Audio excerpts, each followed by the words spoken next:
story is about a police officer who was suspended for some time due to a mistake. He has a guilt in his heart which he does not tell anyone about. Currently, he is working at an emergency call center, where he received a call from a girl, which changed his entire life. The name of this police officer is Joe, who works in the night shift at 911, that is emergency call center. Joe was suspended because he made a mistake during his duty, due to which a case is going on against him, from which he wants to be free. His final hearing is in the bull court.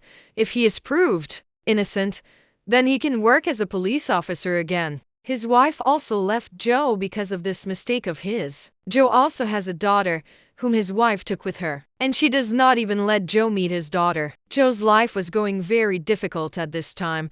A reporter calls him repeatedly because she wants to know about Joe, but he does not tell her anything because Joe did not want to expose his case to the world. Now Joe calls his wife to talk to his daughter, but his wife does not pick up the call, so he gets busy with his work.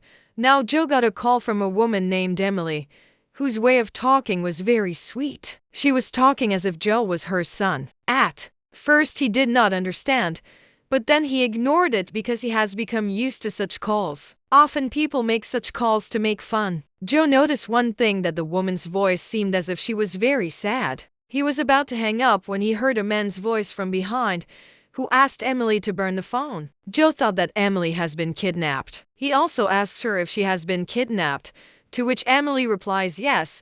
Then Joe tells her to listen to me. Whatever I ask you, answer yes or no. He asked Emily a lot of questions, which made him realize that someone close to her has kidnapped her. And now he has to save Emily. Joe traces her number and checks her location. He finds out that the kidnapper is taking her out of the city on a highway in a white van. He puts Emily's call on hold and calls the police patrolling team and tells them everything about Emily. Then his wife's call started coming, but he did not receive it because he had to save Emily at any cost. He then asked Emily a lot of questions, but this time Emily uttered such a word which made the kidnapper know that she had called someone else and not her son. Now before the call ends, Joe tells her that next time whenever you call 911, tell her that I want to talk to Joe, so that you do not have to tell all your details to any other officer again. And then Emily disconnects the call.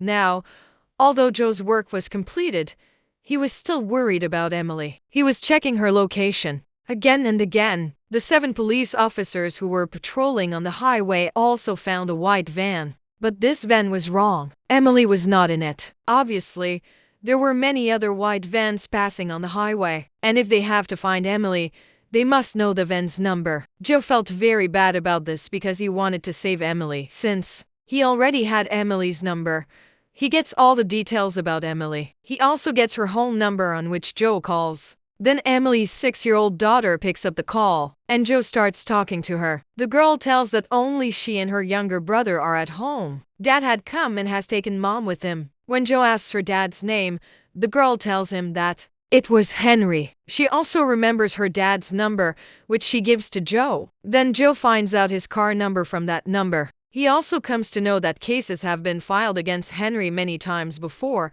Now, since the kids were alone at home, Joe was worried about them too. So he told the girl not to worry, daughter, I will send someone to you soon. Now after hanging up the phone, Joe gives the van's number to the highway patrolling team. Then he calls his department and says that 2 kids are alone at home, so someone should be sent there to help them. But all the rescue teams were busy because there was a fire at a place, due to which people had to leave their homes, and all the rescue teams were busy helping them.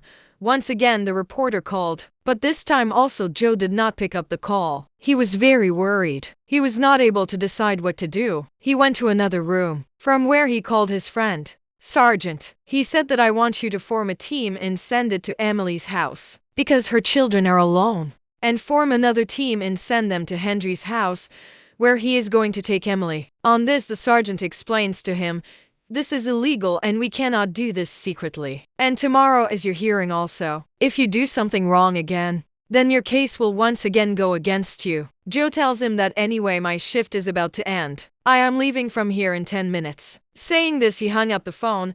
He calls Emily's number again, but this time his call doesn't go through. He calls his wife. She picks up the phone but she disconnects the call saying that it is Em. You should not have called so late in the night. Joe is very tensed about Emily, so he calls Henry from his personal number. He starts asking him about Emily. Henry says, I don't know anything about her. On this, Joe says, I know that you are taking your wife from the highway to the city in a van. Hearing this, Henry disconnects the call without saying anything.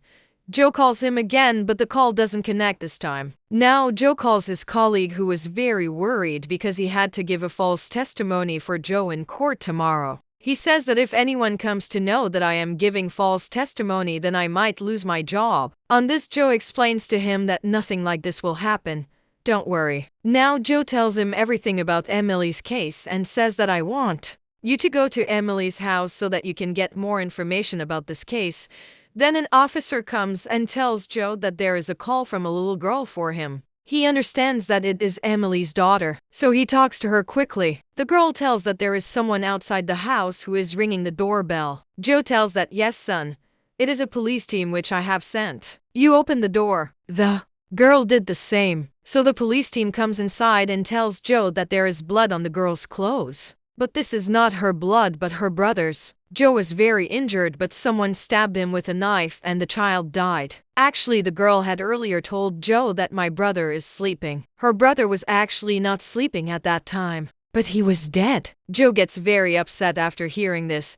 He calls Emily again. This time the call is connected. Joe asks what is Henry doing at this time and where are you sitting? Emily says he is driving the car and I am sitting on the seat next to him. Joe asks, tell me, is she wearing the seat belt? Emily says no. Joe says, first of all you fasten the seat belt and then pull the handbrake. Emily did the same, but the van did not turn. This angers Henry and he belts Emily on the back seat of the van. Now she again starts talking to Joe. Joe asks, is there any heavy thing around you? Emily says, yes, there is an axe lying here. He says that whenever Henry comes close to you, hit him on the head with the axe, because that is what he is like. Emily says, why is Henry so angry? I just removed the snake from my son's leg. After which he became silent. Joe does not understand anything. He was very stunned. He asks Emily to tell him everything openly. Then Emily says, my son was crying since morning. His stomach was hurting. I thought there was a snake in his stomach, so I cut his stomach with a knife and removed the snake. After which he became completely silent. Now after hearing this, Joe sat down holding his head, because he understood that he had no fault of his.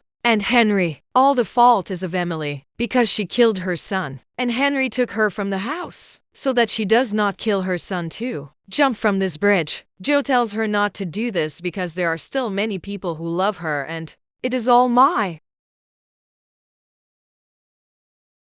On the other hand, when Henry came to Emily, she attacked him with an ant. Obviously, Joe had told her to do so. After doing so, she ran away. And Joe was listening to all this on the phone. He realized his mistake, that he was the one who told her so. And now Joe gets a call from his friend whom he had asked to go to Emily's house. He tells Joe that Emily is mentally unstable. Earlier she was in a mental hospital, but Henry did not have enough money to get her treated for her mental illness. So he brought her home. And now when the matter has gone too far, that is, Emily has killed her son. So Henry is taking her away from home. By now, Joe had understood that Henry was taking him to a mental hospital. So he calls Henry, whose head was bleeding, but he only cared about his daughter. Joe realizes his mistake, that if he had not interfered in their matter, Henry would have taken him to a mental hospital by now. He tries to call Emily, but she does not receive the call. Then an officer comes and tells him that there is a call for you from a woman named Emily. Now, although Joe's duty time was over, but he continues his duty, because now he has to correct his mistake. He wanted to help Henry by any means. He talks to Emily, who tells him that right now I am on a bridge on the highway. There is blood on my clothes. Whose blood is this? Do you know? But Joe does not answer. Now in the course of conversation, Emily remembers that this is my son's blood. She says that I have killed my own child. I regret this. So now I have no right to live. So I am going to jump from this bridge. Joe tells her not to do this because there are still many people who love her and it is all my fault. While saying this, Tears came to his eyes because it was really Joe's fault, and now he quickly passes the team to Emily. Till then, he has to keep Emily engaged in his talks.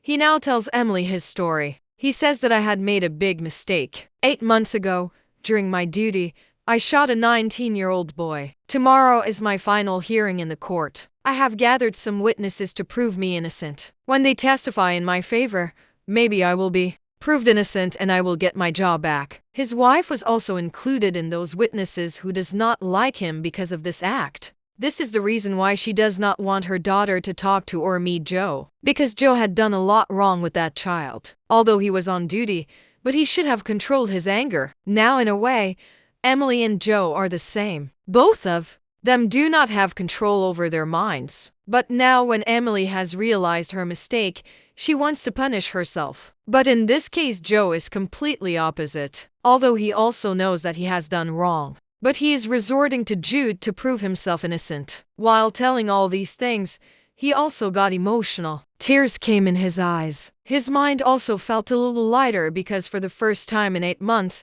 he had told his story to someone. And now Joe hears the voice of the police, because the police had reached Emily. Emily tells him that the police have arrived here. I don't want to get caught by them. I will be beaten by the bridge. But here Joe gives the phone card. He was repeatedly regretting his mistake. He calls her several times again, where this time the police picks up the phone. They tell that Emily was about to jump from the bridge, and we caught her before that. Hearing this, Joe gets some relief. Joe is also told that luckily Emily's son is also alive. Although he is very injured, but he has been put on ICD. Hearing this, Joe felt very good. That today 2 lives have been saved for me. He also realized that if I did good to this family, then I did wrong to that family. The boy whom I had killed 8 months ago. In a way, I ruined the lives of all of them. Joe now realizes his mistake. So he calls his colleague and tells him that tomorrow you should not testify in his favor. Tell him the truth about whatever happened. His colleague says that if I do this, then you will not get your job back. You can also go to jail. Joe says that it does not matter to me. After this, he calls all the witnesses and tells them that no one needs to give false testimony. He also calls the reporter who used to call Joe repeatedly to know his story, and today he tells him everything truthfully. Now the next day, when his case was heard in the court, obviously the verdict came against him. He was punished. But now, it was completely gone from his heart. He is happy. There is a satisfaction in his heart that today I took the help of truth. And with this, the story of this film ends here.